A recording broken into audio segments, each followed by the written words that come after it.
morning. Thank you for joining us. So my name is Karine Paget. I'm a business development manager at the French Chamber of Commerce, and I'm thrilled to welcome our panel of experts who will be sharing with you some insight and opportunities for French companies on the Japanese healthcare market.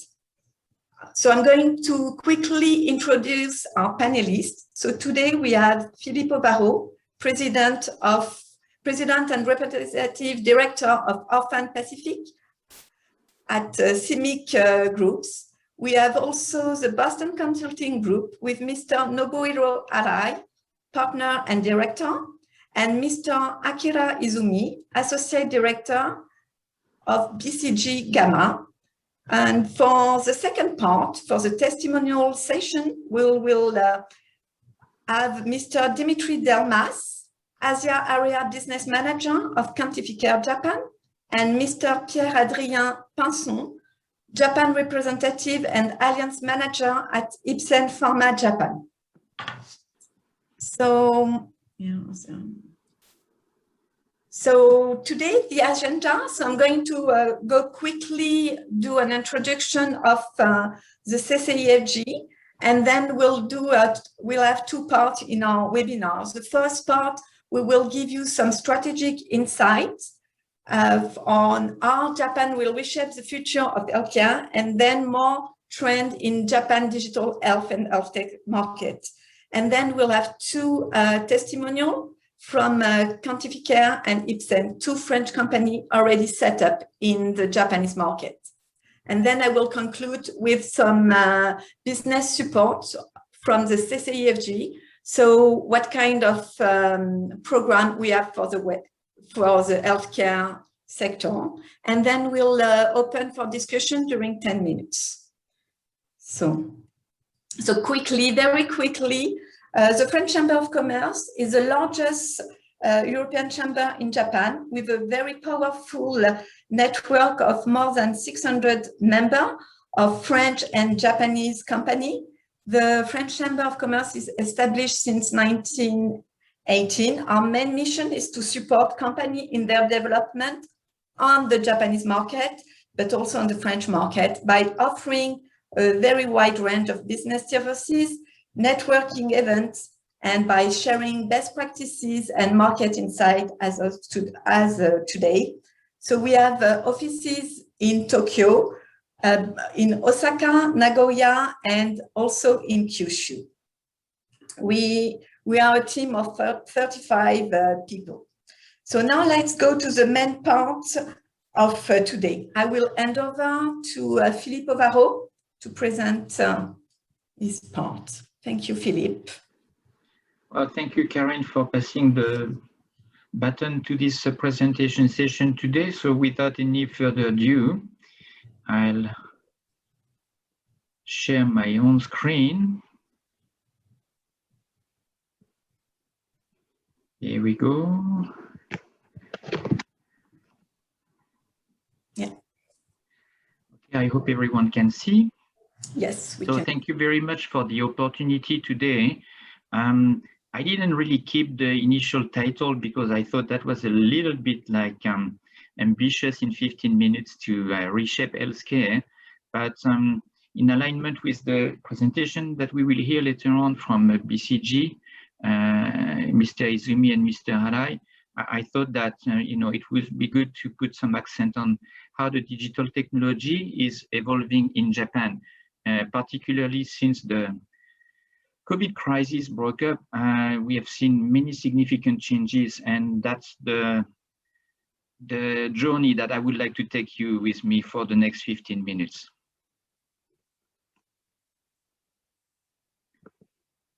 That's it. Voilà.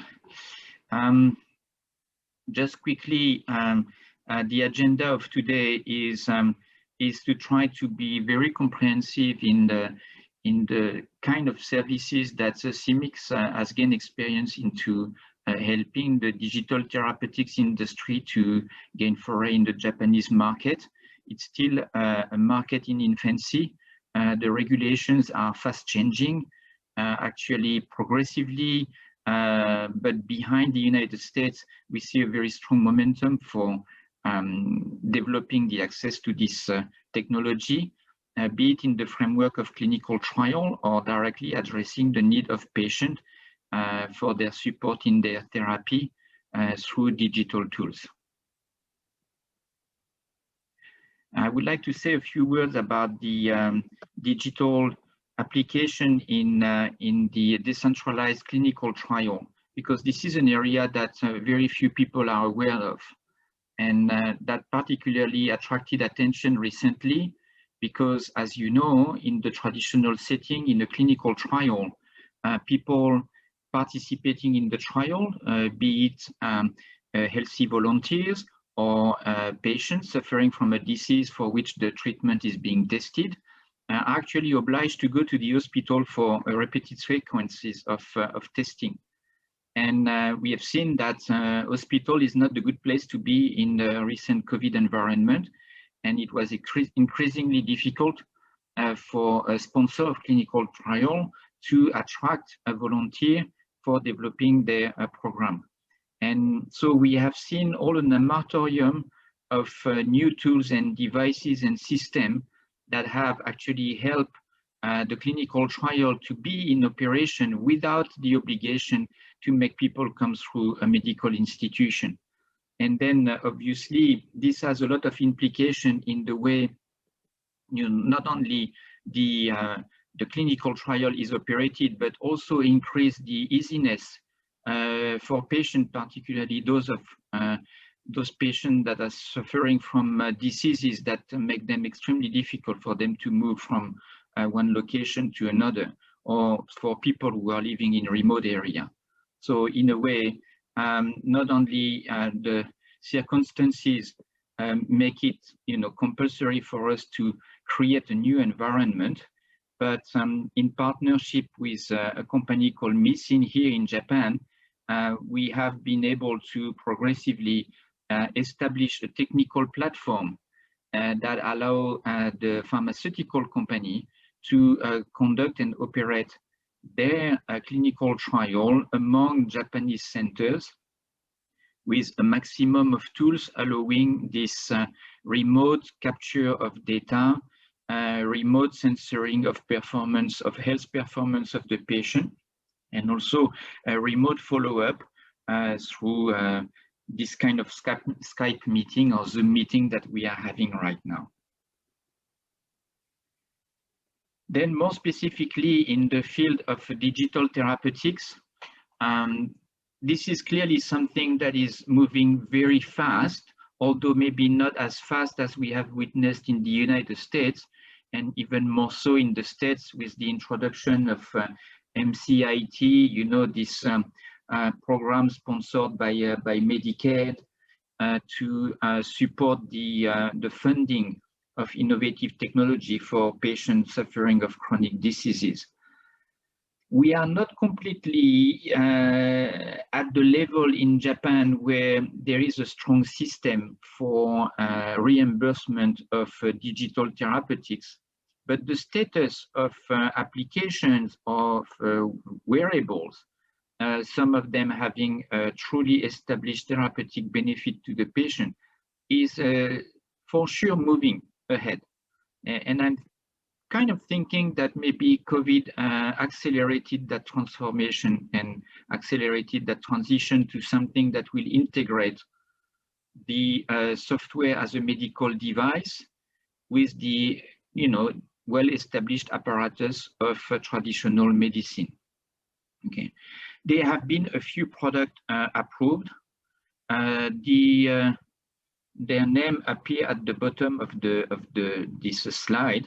The one that had really create a great attention among the public is CureApp, because that was the first one that not only gained approval on a regulatory basis, but get also recommended for reimbursement by the Japanese authority. So progressively, be it for smoking cessation, be it for a stroke diagnosis, there is also a very strong area of research in the domain of sleep disorder or metabolic disorder control, control your diet and so on. And there is, of course, an area that we haven't seen reaching this regulatory approval level yet, but which sounds very promising to me, is the area of imaging technology combined with artificial intelligence for improving the diagnosis accuracy. So we see a lot of combination, either the software operating alone as a tool for the improvement of the patient health, or working in combination with treatment and the overall environment for accompanying the patient into the cure, or let's say the relief of the most severe symptoms. Okay. So there is a transformation. We are in the middle of a journey right now. The government in Japan is progressively aware of the need for putting more focus on the medical device category that address the digital therapeutics. That has been a long debate. It was not a drug, it was not really a device, and people had to make a choice within, between which channel or which pathway of regulatory process that should be chosen for those innovations to be recognized for their medical value. Then the ministry decided that it will be treated as a medical device. That's the two main areas of how the Ministry of Health is organized today for the approval of new technologies for healthcare. And recently, last April, there's been a new organization set with a specific focus on the digital therapeutics. And that also needs to be seen with the recent effort by the administration of Prime Minister Suga to promote what they call the digital agency. It's a kind of digital ministry. Prime Minister Suga being extremely determined into pushing this area of new technologies as a vector for a future Japan expansion, and also addressing some of the challenges of Japan healthcare, namely the aging of population and the access to healthcare in a remote area. So as a member of CIMI Group, we are here in our CRO activities in capacity to follow this fast-changing regulatory environment and to accompany businesses that are in Japan or that are willing to establish themselves in Japan in order to bring up their technology to the Japanese market and to the Japanese patient. And that path to the market is more or less following the same path as we have witnessed for the medicines, the prescription medicines before. That is to say, if the digital therapeutics developers are willing to get their application recognized for their medical value, then now the Ministry of Health has established a process by which, through clinical trial, there will be a possibility for this clinical data to be appraised, evaluated, to measure the risk-benefit ratio of the solution, and to recommend for its approval within the evidence provided by the clinical investigation in Japan. And obviously, I expect that this clinical trial operation will not be limited to Japan, but will allow the developer to combine data generated overseas with the data generated in Japan, show a strong equivalence between the different geographies involved in the clinical trial, and as a result, be in a position to get their application recognized for medical value by the Japanese ministry. Okay, so we are emerging in that category, but I'm very happy because we have already some very good track record in that emerging sector. We have assisted the development of 12 software as medical device, as I described before. And we are right now in the middle of the clinical development for a new digital therapeutics to be applied in the treatment of sleep disorder. And as a matter of fact, it's an interesting combination to bring all the experience that we have accumulated over 30 years of clinical trial operation in Japan, but from the, let's say, the traditional prescription medicine, and to apply this model of clinical development to digital therapeutics right now. I think, Karin, you mentioned that we will have this material shared with our participants today.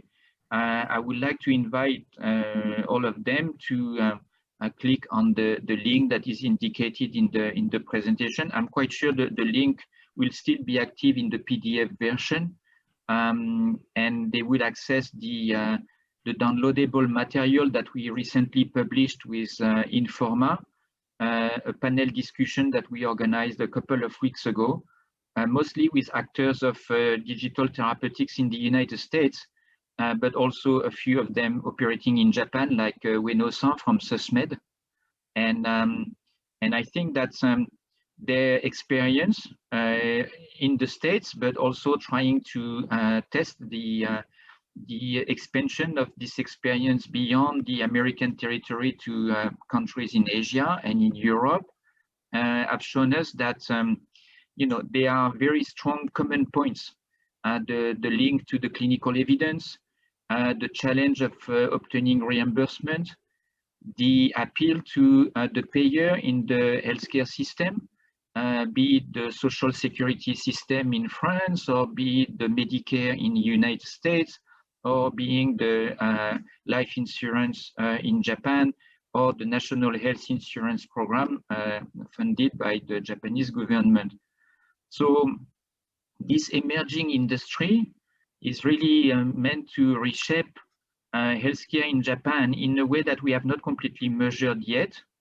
Of course, we have you know, a problem of literacy in using those technology, but in a way we believe that either in combination with you know, the established treatment, or with the support of medical professionals in the context of a chronic disease management, or maybe in standalone, if the digital therapeutic solution is truly innovative, there would be ways of bringing that innovation and changing the landscape of healthcare in Japan. And I leave some time open for the Q&A now, or maybe Karin, you want to do the Q&A later? I don't know. For right now, Q&A in the Q&A session button. So maybe we'll do the Q&A session later, unless people to ask questions. I have no open question on No. my chat room, so no open question. Shall we move to our BCG colleagues? Yes. Thank you, Philippe, for this great presentation. So now let's go with the BCG presentation.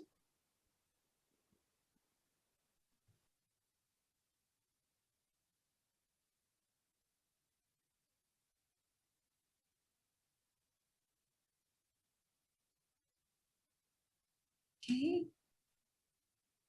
So, Mr. Arai-san, you can start. Yes, sorry, maybe I'm muted. Yeah. Can you see my screen, right? We can see it. Okay, okay. Thank you. Okay, I'm gonna start.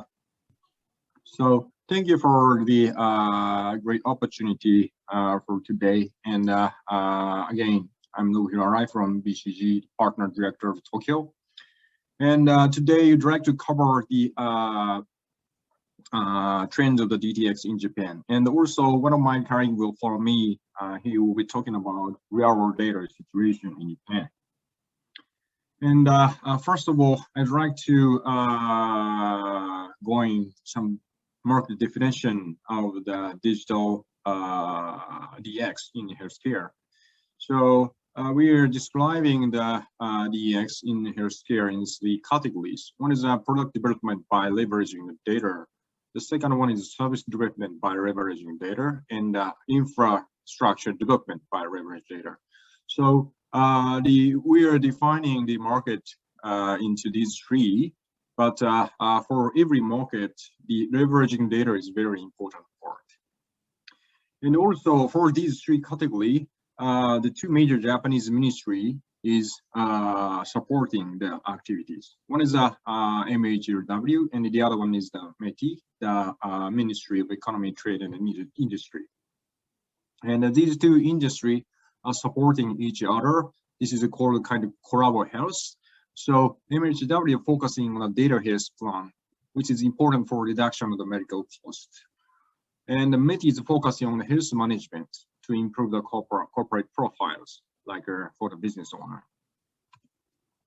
So based on these two efforts, first of all, the digital therapeutics represented by the medical application, like as Philip mentioned, in Japan, just the QR launched a new application for smoking cessation.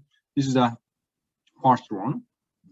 So the market is still just stood up this year, maybe at the end of last year, but expected to grow rapidly. 5 years CAGR will be at 55%.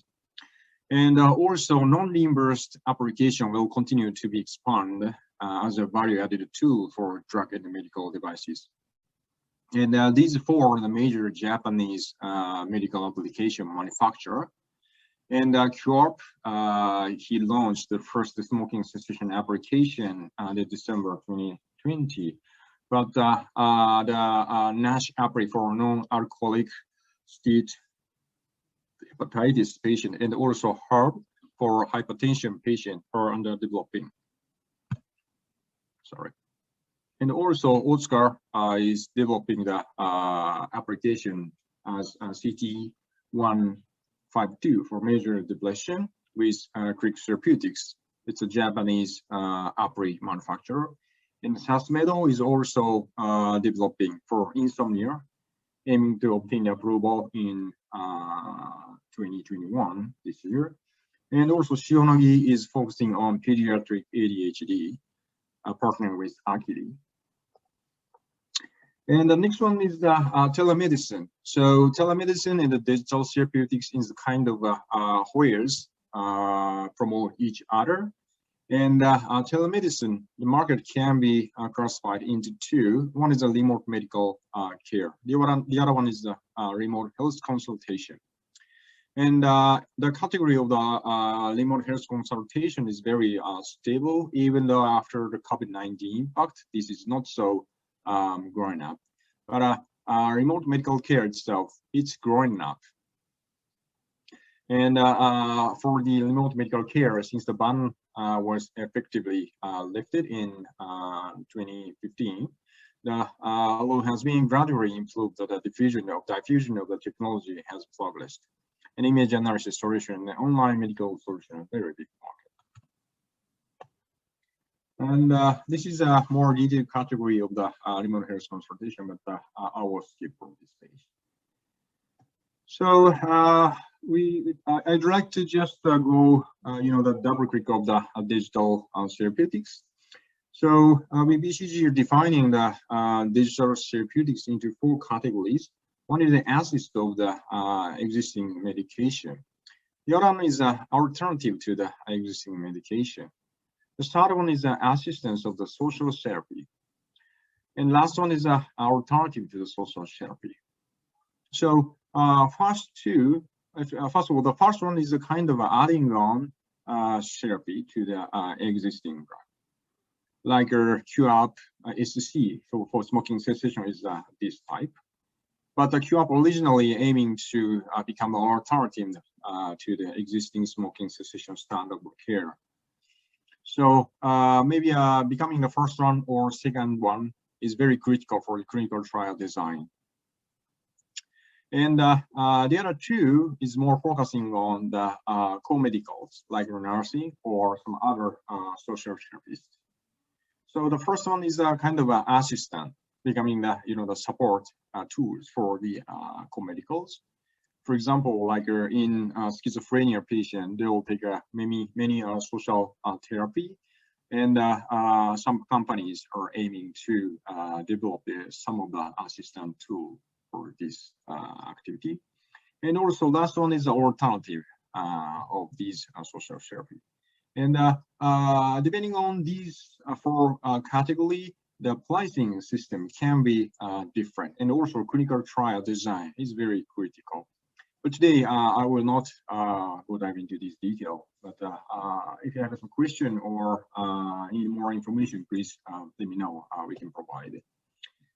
And this is a more detailed landscape of the digital therapeutics development. So in total, 13 DDX are under development, and 4 partnership with the foreign companies, like Shionogi is Akili, and also Astellas with Relvac, and also Oscar with Crick Therapeutics. So given the global situation and also the pharmaceuticals, like a real drug situation, Japan should have more partnering with the foreign technology companies, but still there are only 4 product are developed with partnering with the foreign companies. So there will be a big opportunity for the foreign technology health companies, in my understanding.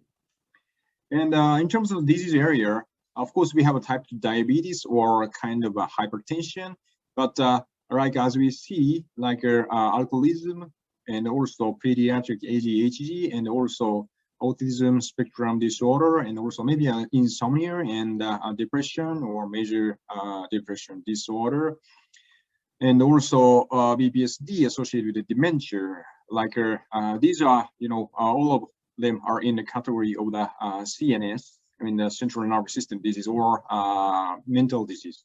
So this area will be a very good, market expansion opportunity we will have here in Japan, more than type 2 diabetes or hypertension, like a commoditized disease area. And this is a bit detailed, but we have a very good relationship with MHW and have some communication frequently. And they are saying that if the application is really innovative and a good product, they'll give us a very high price. And also, before going to PMDA to consult about clinical trial design for developing the application, very important thing is visiting the economic affairs division in MHW first, because they are committing to providing a very good price for a good product. So we need to should go to the economic affairs division to consult about their product design or POC. And then also they are mentioning like for the reference to drug price, upper demonstrate non-inferiority to drugs, they may refer to drug price. So for pharmaceutical companies, existing and the application, the price seem to be lower than the existing drug. But MHW are thinking that if the clinical trial design is good and they can show the non-inferiority to the actual drug, they will give us a very relevant price. And also the upper that can diagnose or treat should get reimbursement or approval by the government. So some company trying to launch their product, like showing some clinical effectiveness, but in that case, the government side likely to have that there under their control. So they should first go to the government and have some consultation with them. That we are kind of overall understanding about the application digital therapeutics by the MHW. And then moving to the telemedicine. So just want to look through some of the very outstanding Japanese company, like starting from Helbo. This is a medical consultation service launched by SoftBank telecommunication company, one of the major one in Japan. And they're providing online health and medical consultation services for corporation and local governments. And this is a chat style, 24 hours, 365 days. So this is a very seamless services by chat basis. And they have some communication with chat basis with doctor, nurses, and pharmacists via mobile phone. Next one is Hello 24. This is also 365 days and 24 hours telephone services, not chat basis. This is a telephone, and they can connect to each physician, nurses, and pharmacists, same as Hello. And client profile is also same like a local government and some corporation. And the third one is the line doctor. And this is a bit different from the former two. Line doctor is aiming at the individual patient people, and they are trying to connect each clinician or physician to the end user, like a patient. So they are offering the services to the clinician and also services to the patient to connect each other. This is a very bit different from our two business model. And user can choose between 24-hour voice consultation and chat consultation depending on the situation. So they have a chat style and also telephone style for both. And the user can choose one or two depending on the situation. So in addition to these telecommunication companies' activity, the pharmaceutical industry side also stepping into the telecommunication. So I mean, sort of telemedicine by collaborating with other industries. So like a BMS and a Chugai are using Line's existing services, and the Nippon Sumitomo is developing a new services in collaboration with KDDI. And also Pfizer is collaborating with several startups that matches the content of its issues. And the main purpose is to improve the convenience of the communication between MRs, I mean sales rep and the HCP, to provide a value-added communication. Only can be provided by the digital tools.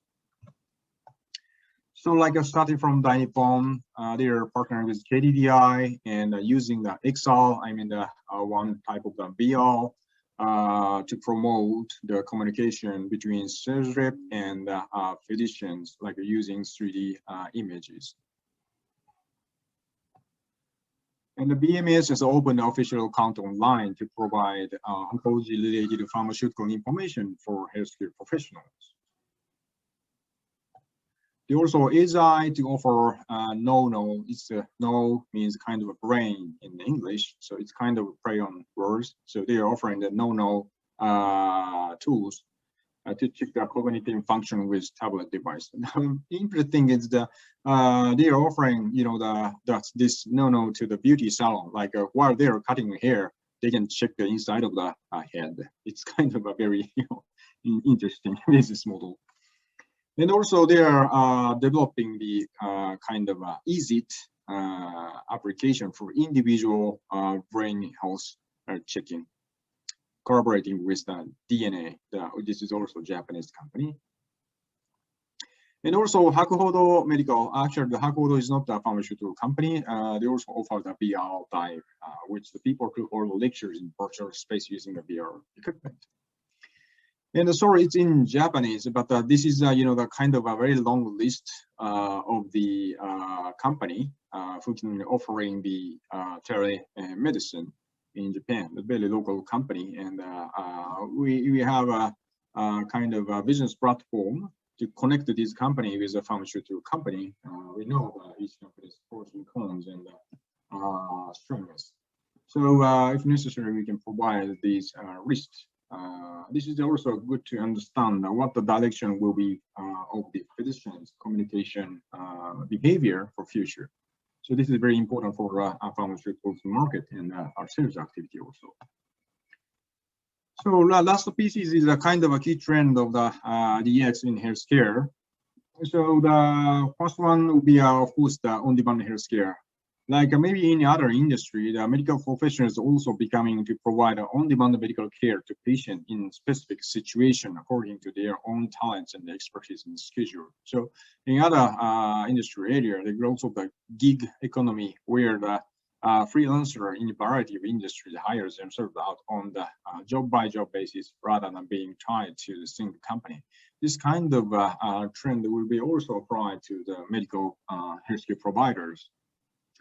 And also big data, absolutely yes. So this is needless to say, are developing the multiple usage for multiple area. So maybe by better understanding marketplace, HCP patient need to sales rep and making teams can create a customer persona to summarize the physician's patient's need and what platform they use. This is just an example. And also, as I mentioned, virtual reality is upcoming very important part. And one feature is the like a clinical effectiveness of BL itself is establishing, especially in the CNS, mental disease, and the pain control. So we are in the BL, these the clinical evidence, good point in CNS, mental disease, pain control is already approved and published. So this can be, but BL itself can be some medication. And also some predictive medicine or health management will grown up, like analyzing this is very also unique, that like analyzing the keyword activity on social media channels and major search engine to develop a predictive model for the next major health event and how to prepare for that event. So many people are trying to search like using the Google or some other social media when they get some situation related to health. So tracking that, the keyword, we can, have some prediction about what the health issue will come to the society, and we can prepare for the countermeasure in that. And also AI technology. This is, also multiple uses are expected. The one thing is that the initial drug discovery period can be shortened by 4 years compared to the industry average, and the cost saving of 60% can be realized. There's some, the technical trend related to blockchain and EMR are coming, and also wearable device. But I will see for that. And other trend like tech giants are also participating in our market, like Bailey or Apple, Amazon, Microsoft, IBM, Facebook. It's something the same as outside of Japan. Like they're trying to build up a new platform for health data and providing some analytic tool in cloud basis that promoting our technology rapidly. And also, in addition, more than 30 domestic companies are coming to the market of PHR. So like from health management to prevention to the medication and exercise, meal, vital data, drugs, we have many Japanese local vendors gathering the PHR and providing some, the product depending on the PHR services. That's kind of a very serious summary of the Japanese digital transformation and digital therapeutics and the telemedicine. Thank you so much. And maybe I need to pass our time to the Izumi-san, right?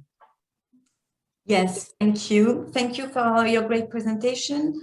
We are a little bit running out of time, so I will pass to Mr. Izumi-san.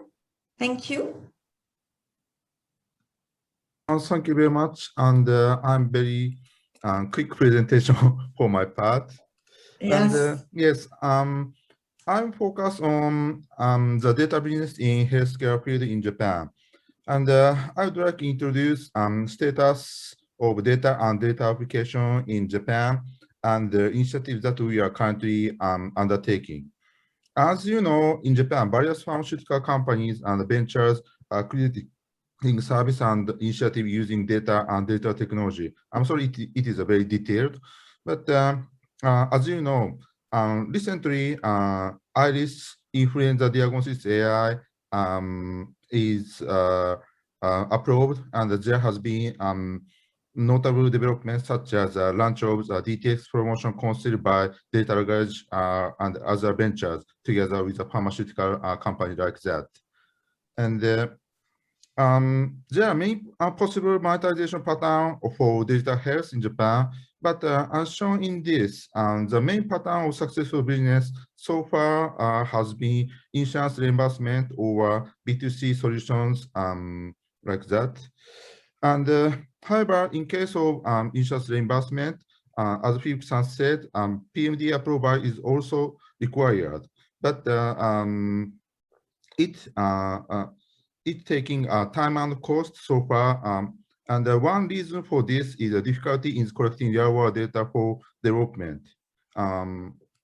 Yes, so we are focused on making real-world data platform in Japan, and reason why and we are making create platform and ecosystem the integrated medical data and enable its use in business domain in Okinawa. And the reason why we are working on Okinawa is where it is easy to use special system and local government and the medical institute and individuals are very supportive. In other words, it is very easy place to conduct POCs.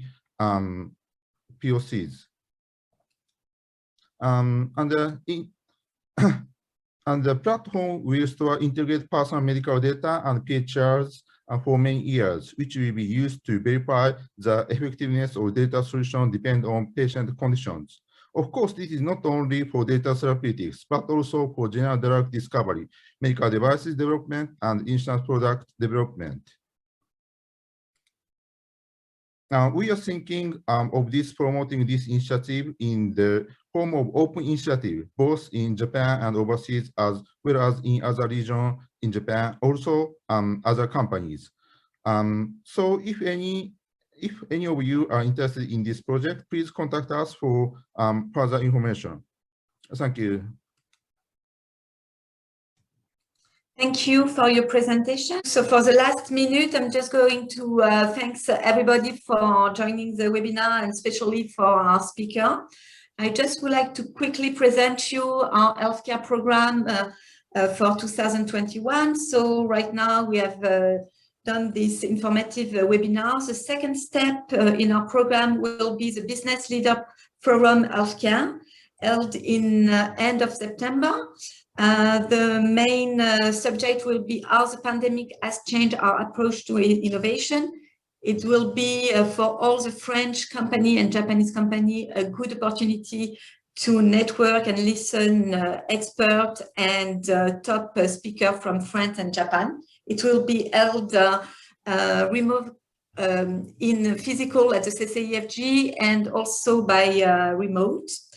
Then we are offering a mentoring program in October for French company who want to approach the Japanese market. It's an opportunity to pitch in front of a French company or Japanese company very well known in Japan, and it's going to be like 5 mentoring sessions for the companies that will win the prize.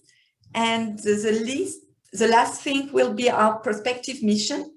It will be at the end of the year, November and December. It will be an opportunity to prospect the Japanese market, and we will be setting up some B2B matching with prospect Japanese company in order to find either like a Japanese partner.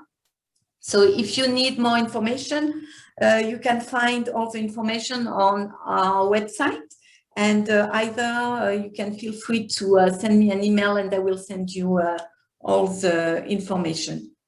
So if you have any question, I think we are done on time. Thank you very much, Karen. I have to rush to my next meeting. Yeah, I imagine. Thank you, everybody. Thank you. Thank you.